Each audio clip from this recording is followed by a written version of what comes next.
Hello and welcome to the Idiot Book Nook podcast. My name is Blazewing and my pronouns are they, them. I am reading dragon, and my pronouns are she, her. I'm Lady Punnet. My pronouns are primarily she, her, sometimes they, them. Today is a she, her kind of day, even though I wish it wasn't. And I'm Critter Shy. My pronouns are she, her, they, them. Today is a her day. We're getting into The Thief from the Queen's Thief series by Megan Whalen Turner, for those of you that don't know.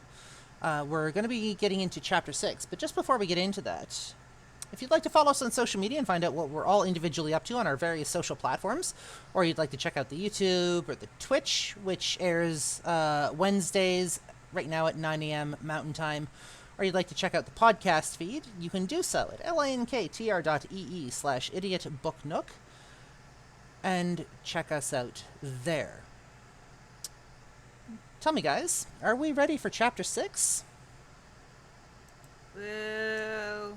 Because As ready as we'll ever be. as of this chapter, we are officially halfway done this book. Ooh. There's only Damn, 12 that's- chapters to this book. Woo. With that, narrator, are you ready? Yep. Welcome to the Queen's Thief series, book number 1, The Thief, by Megan Whalen Turner, chapter 6. In the morning, we ate the last of the food and drank the last of the water that the others had carried in leather sacks over the mountain. The bread was stale and rock hard, and I wasn't the only one who was hungry when we were through. I'm sorry. The magus saw me looking in distaste at the lump of bread in my hand, and he laughed. He was in a cheery mood and seemed willing to set aside our differences since he'd put me thoroughly in my place. I know. He said. Don't bother to complain. I'll get you fresh bread for lunch, I promise.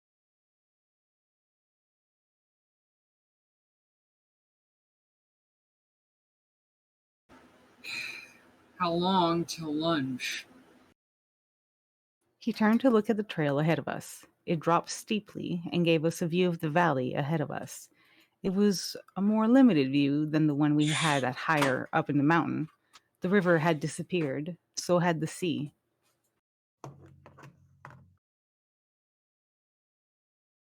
Can you see that break in the olives? The Magnus asked.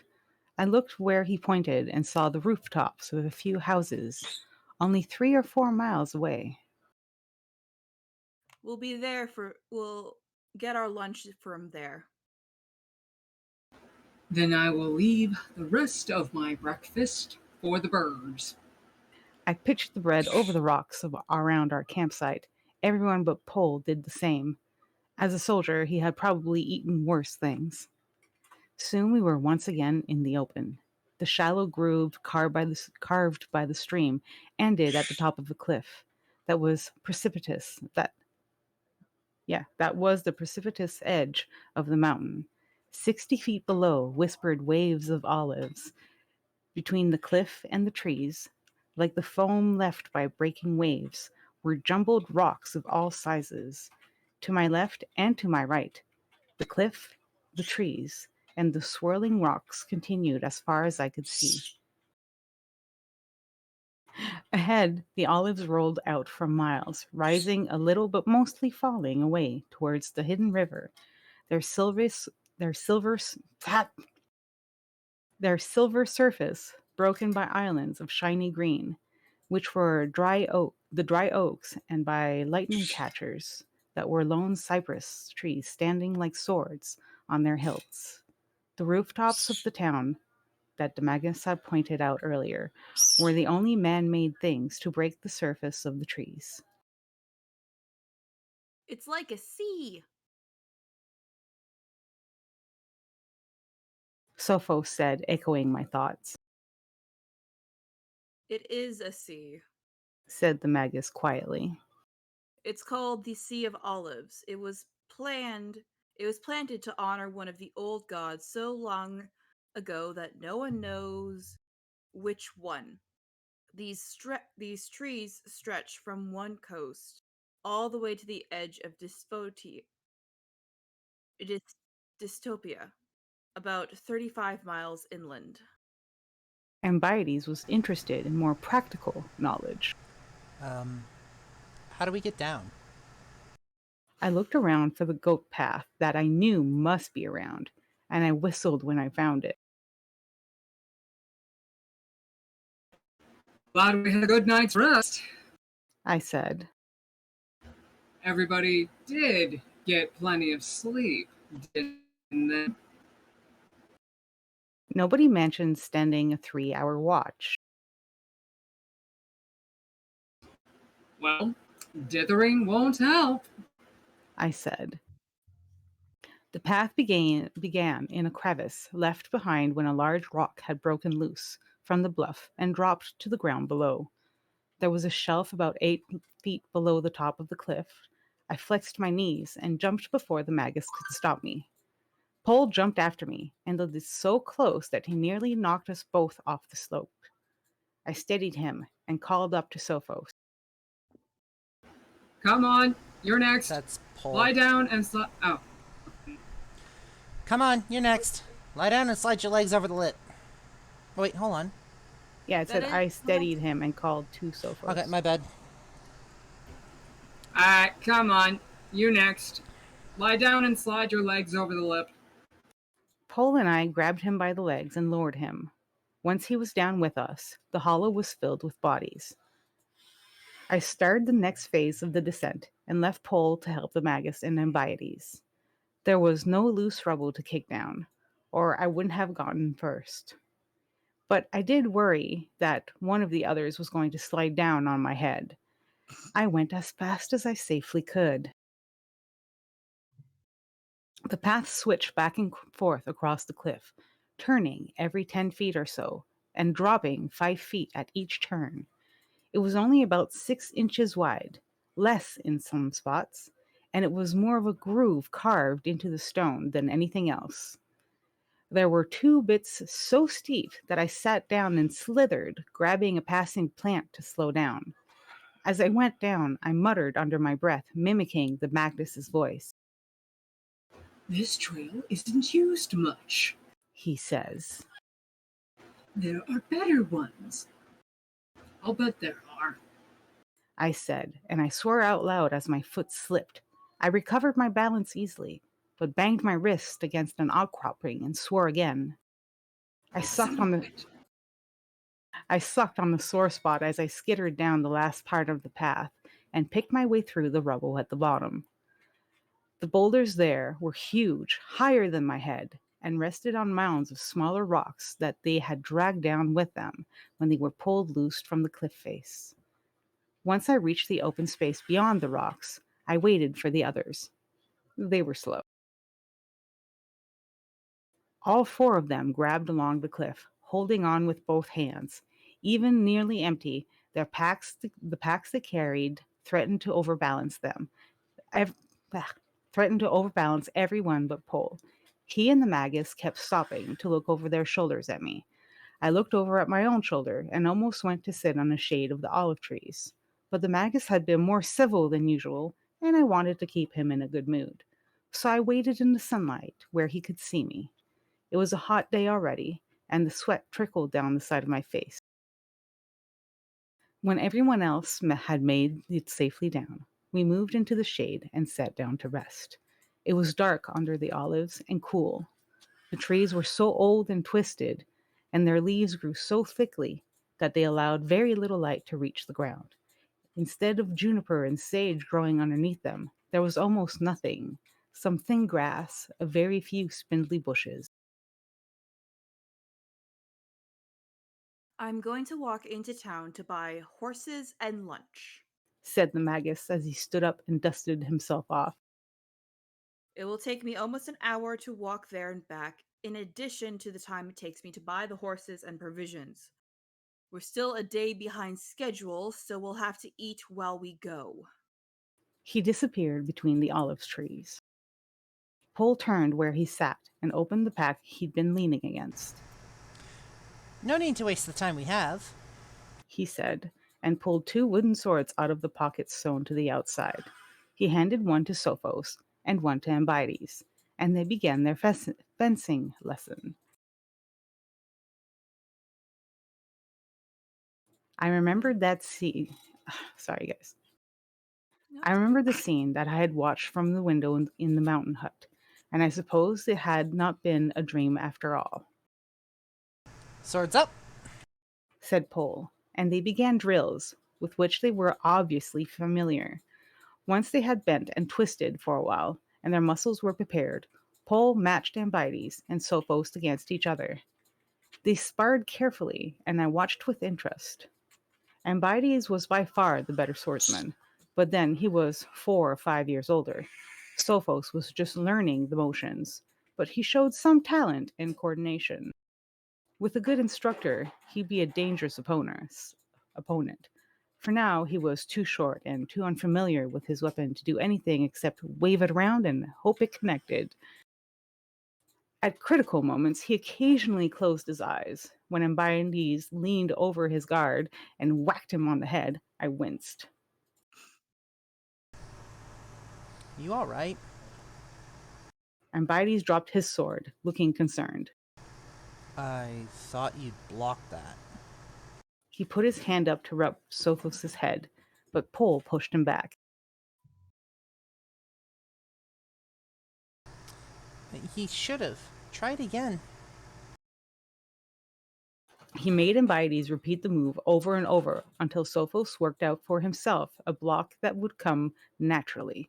Sophos got banged twice more on the head, although Ambides only hit him lightly. He apologized each time, and I began to think that under the pride and prickles might be some reason to like him. Finally, when Ambides rode over to the top of Sophos' guard for the 7th or 8th time, Sophos stepped to one side and blocked the attack from there. Good enough. Said Pole, high praise indeed, and ended the lesson. Sophos and Ambides threw themselves down in the grass, panting while Pole put their wooden swords away. I checked to see that there were the pockets sewn to each side of their packs, and the maguses as well.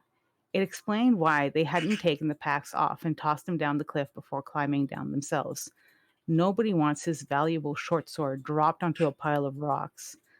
I was reassured to know that we hadn't come into the wilderness armed with only Pole's sword, but I wondered what the useless elder and younger would do with theirs if we ever got into a fight.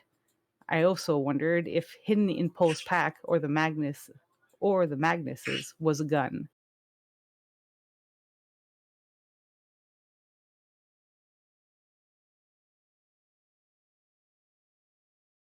Acting on the king's business.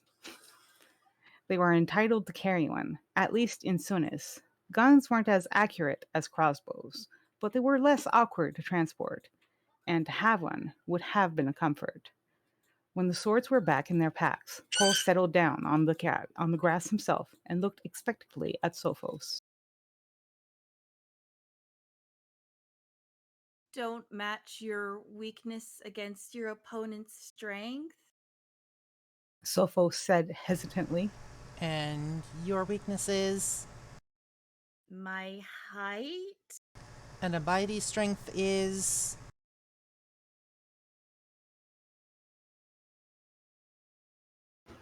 Years of fencing lessons. I said under my breath, but no one heard me. Sophos gave the correct answer. His height. Remember that. Then he praised Ambides mildly and offered him a few tips. He and Ambides talked like men for a few minutes about sword fighting. Pole clearly respected the things Ambides had to say, and Ambides looked pleased and content. I almost liked him myself.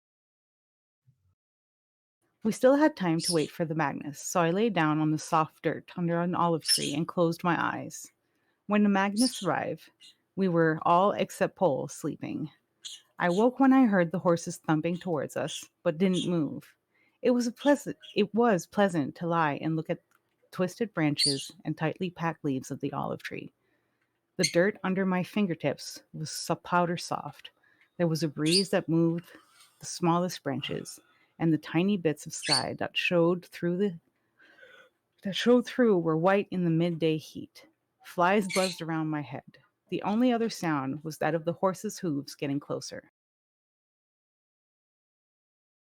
It didn't occur to me until at the last minute that it might be a stranger and not the Magnus at all. I nearly jumped out of my skin, but there had been no need to worry, Glad to see someone is alert, if a little bit late. said the Magnus as he walked between the trees, and Bites and Sophos scrambled up and took the horses, while the Magnus talked to Pole. I think we'll ride down the road and follow it. We won't reach Profestia Profactia? until nightfall, and we can cut around it through the trees. There's a moon tonight. We should be able to stay on the road until quite late. We'll make up for the time we've lost. Pole nodded and got up. He helped the uselesses pack the provisions and pack the provisions the Magnus had brought into saddlebags.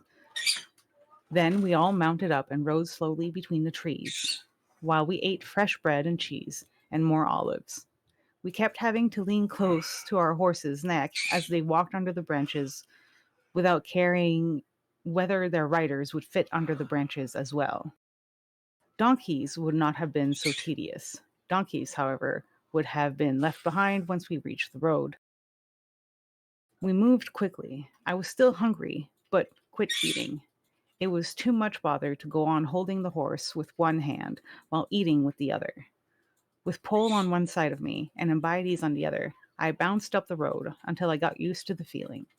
The Magnus had cautioned Ambiades and Sophos to keep their mouths shut when they were within earshot of the other travelers, as their accents would mark them as members of the Sunis's upper class.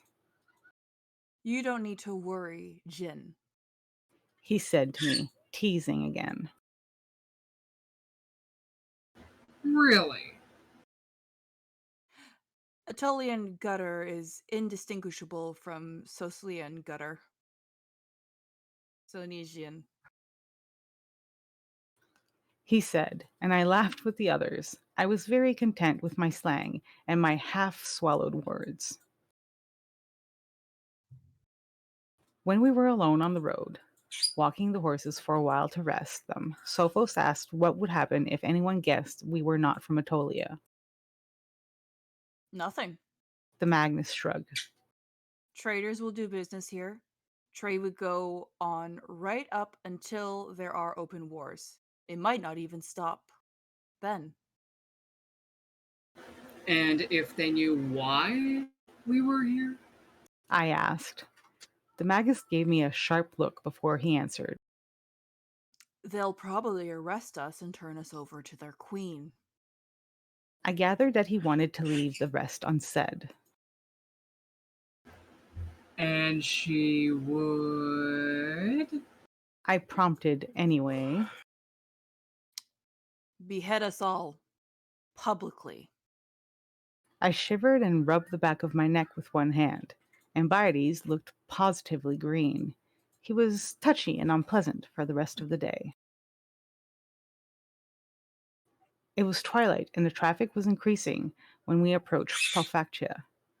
We dawdled until there was no one in sight on the road and then disappeared into the olive groves, where we waited again until Pole and the Magnus agreed that all of the olive harvesters would have left the trees for the night. We rode quietly through the trees and saw nothing of the town. I was a little disappointed. We returned to the road without being seen. The moon was up. The night air was cool, and we pulled our cloaks out of the saddlebags. We stayed close to the trees like robbers and went on until I was almost worn out. Just as the moon was setting, the Magus finally turned his horse into the trees to look for a campsite. We ate our dinner cold and slept without a fire. Pole woke us before the dawn. and the Magus led us deeper among the trees, following the guidance of his compass in its brown leather case. After an hour or so, when the sun was beginning to be warm, we stopped for breakfast in a tiny open space where several olives had died and not been replaced.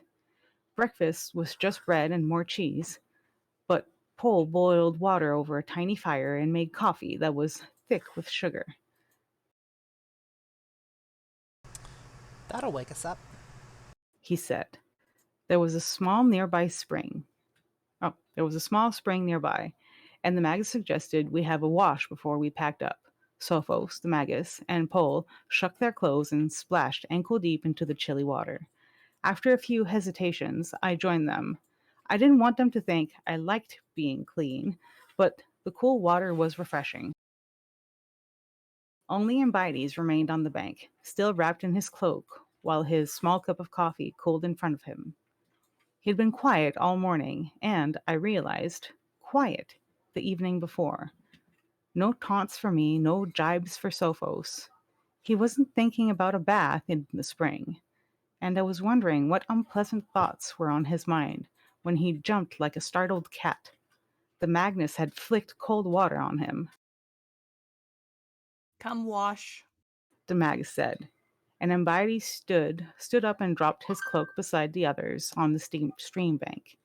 It lay next to Sophos and made a very poor showing. The other cloaks were all were all well made, but ordinary. Mine was probably one of the Magus's old ones cut down, and Pole's was a plain military cloak. But Sophos was particularly fine specimen, made of expensive fabric, generously cut with a stylish silk tassel hanging from the hem at the back. Beside it, the narrow cut of Ambides' cloak was flashy but out of fashion. There was a line of little holes poorly darned that ran from the neck of the hem, where a moth had been eating it during its summer storage. As he dabbled his toes in the water, Ambides looked over at the Magus and Sophos, who were already stepping out of the stream, finished with their quick wash. His eyes narrowed, and the hair on the back of my neck started to rise. I've seen envy before, and I know the damage it can do. Ambides caught me staring, and his envy was replaced by righteous contempt. If one thing was perfectly clear to him, it was my worthless place in the universe. What are you looking at, sewer filth? He snarled. The Lord of Rags and Tatters. I said with a false smile as I bowed elaborately and gestured to his ratty cloak. A moment later, I was on my back in the cold water of the stream, with the sun in my eyes and my ears ringing. Ambides stood over me, shouting something about his grandfather's having been the Duke of somewhere. He would have kicked me, but Pole was there and put a hand to his shoulder to pull him back. A moment later, the Magnus was standing between me and the sun. A little circumception might be wise for someone in your position, Jin. He said mildly. Not to mention an apology. Well, my position was not a good one, I was willing to admit, but it was easily changed. I pulled my knees to my chest and rolled myself onto my feet. Apologize? I said to the Magus. What for? I walked away, nursing my swelling lip and licking the blood from the corner of my mouth. I paused to fetch a comb from an open saddle, and then sat on a stump by a dead olive tree to get the tangles and maybe some of the prison lice out of my hair. Pole packed to get his coffee pot into a bag, and Ambides and Sophos pulled the saddles on the horses. The Magus stood watching me. After a moment, he opened his mouth to comment, and I expected him to suggest I cut my hair off, but instead he asked sharply, Where did you get that comb? I looked at the comb in my hand as if perplexed. It was a nice one, probably very expensive. It was made from tortoise shell. It had long teeth and was inlaid with gold at the ends. I think it's Mighty's. I said at last. I'd taken out of his pack.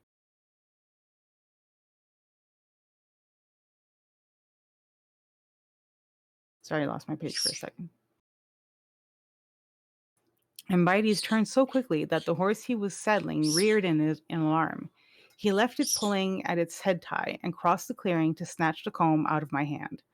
He swung his fist towards my face, but this time I was ready, and he hit my shoulder as I turned away. Still, he knocked me backwards off the stump where I was sitting and landed in the dirt on the far side. I landed safely, but I yelped that my arm was broken.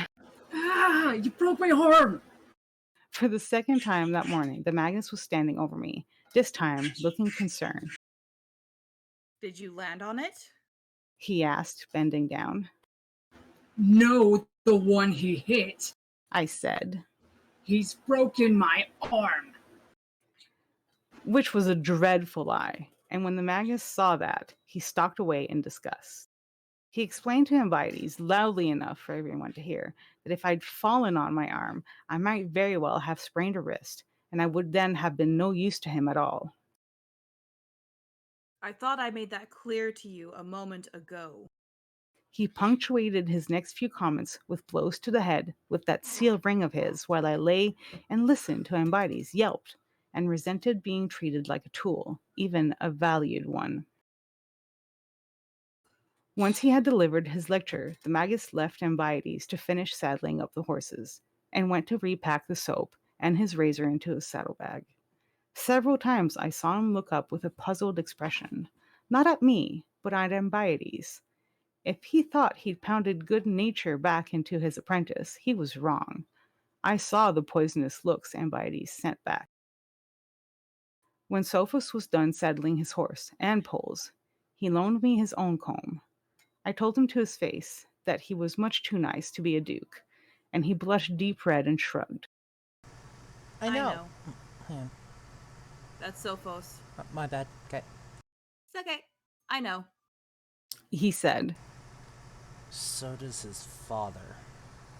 snarled Ambides, leaning down from his horse as he rode by. It was not a propitious? Yeah. Yeah, okay. Propitious. Yeah, propitious. Yeah, that's a weird one. Okay.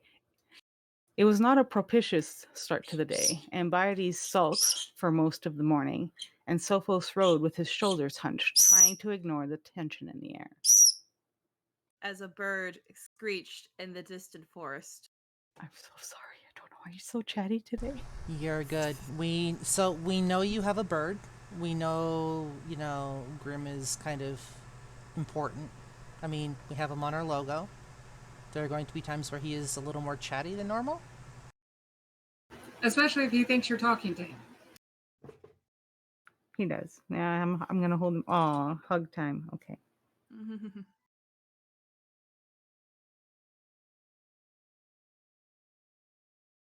Or maybe if I pet him at the same time, he'll stop.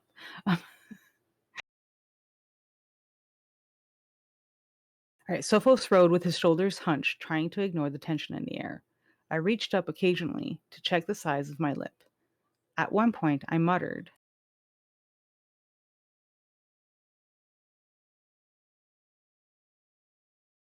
You learn something new every day. What are you learning? Sophos asked. To keep my mouth shut, I hope. You mean not bragging in wine shops that you're going to steal the king's seal ring? That's exactly what I was thinking. I said, yeah, it's that wasn't exactly. That wasn't exactly what I was thinking. I said, But you can bet I won't do that either. Now, tell me, if Ambiades has an exalted grandfather, why doesn't he have a better cloak? Sophos checked to be sure that Ambiades was riding ahead of the Magus and out of earshot. His grandfather was the Duke of Emin. I had to think for a minute. Oh, of the human conspiracy? I asked. I was quiet myself. Ordinary people didn't talk out loud about the human conspiracy. After he tried to return the oligar- oligarchy oligarchy and was executed, his family forfeited their lands and titles. I think Mbaidi's father did inherit some money, but he lost most of it gambling. Last winter, when Mbaides wrote to his father and told him he needed a new cloak, his father sent him one of his old ones. Ah, I said. jeez, poor Biades. Sophos looked at me sideways. Is that me or Jen? Let's go with I Sophos. think. Okay. Um, How can he look down his aristocratic nose at the unwashed masses? Oh no, that's No, definitely that's a Jen. Jin. That's a Jin. That's not a Sophos line. how can he look down his aristocratic nose at the unwashed masses when he's as poor as everyone else and landless to boot? I bet he wakes up every morning and can't stand it. We stayed away from roads. Although we crossed many dirt tracks, we picked our way carefully between the trees and moved mostly at a slow pace. From time to time, the Magus checked the compass to make sure we stayed course. We stopped early in the evening, as no moonlight will penetrate the crisscross leaves, but we were far enough from the nearest town that the Magus approved the large cooking fire. And Pole used some of the dried meat and the provisions to make a stew. There was no conversation around the fire as we ate. After dinner, the silence was strained. Finally, the Magus spoke. If Jin can take a few liberties with old myths, I suppose I can too. He said, and began to tell Sophos another story of the old god. Exquisite. So the way we You framed heard. this last time was the person who's telling the story is actually telling the story. All right. Here I go. Eugenides and the Sky God's Thunderbolt. After her argument with her consort, the Sky, Earth gave Hephaestia her power to shake the ground. The Sky had promised to give Hephaestia his thunderbolts, but he delayed. He made excuses. He sent them to be cleaned. He loaned them to a friend. He'd forgotten them by a stream when he was hunting. Finally, Hephaestia went to her mother and asked what she should do, and Earth sent for Eugenides. Earth had promised that she would give no more gifts to him except those which she would give to all men. So she told Eugenides that he must use his own cleverness if he was to acquire the attributes of the gods. Cleverness was a gift she had given all men, although to few had she given as much to the woodcutter's son. She told Eugenides that the sky sometimes lay in the evenings with one of the goddesses of the mountain lakes, and when he did, he left his thunderbolts beside him. Eugenides first went home to his mother and asked for the moleskin blanket that had covered him as a baby. She took the blanket to old Okthamines. Oxamines, the tailor, and asked him to make a suit from it, both a tunic and leggings. And Oxamines, the tailor, did. Then Eugenides went into the forest and begged from every thrush a single feather, and he took those to Olmia, the weaver, and she asked her to make him a feathered hat, and Olmia, the weaver, did. Ah. Then Eugenides climbed to the mountain lakes and sat quietly in the cover of trees and waited for the sky god to come. When the sky came to the lake in the late evening, he removed the thunderbolts from their shoulder harness and then laid them down beside the lake. When all was quiet, Eugenides moved through the bushes with hardly a sound, but the lake heard him. She said, We don't have a voice for the lake yet. Who would like to take that? I'm thinking either dragon or critter. I can be a lady. Go for it.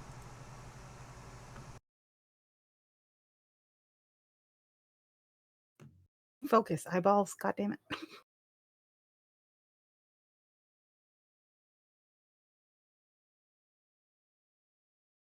One moment. Yeah. Ocular issues. What was that moved in the bushes? and the sky looked, and he saw the shoulder of Eugenides' tunic. He said, "Oh, I'm the sky, I think. Only a mole that sneaks through the twilight."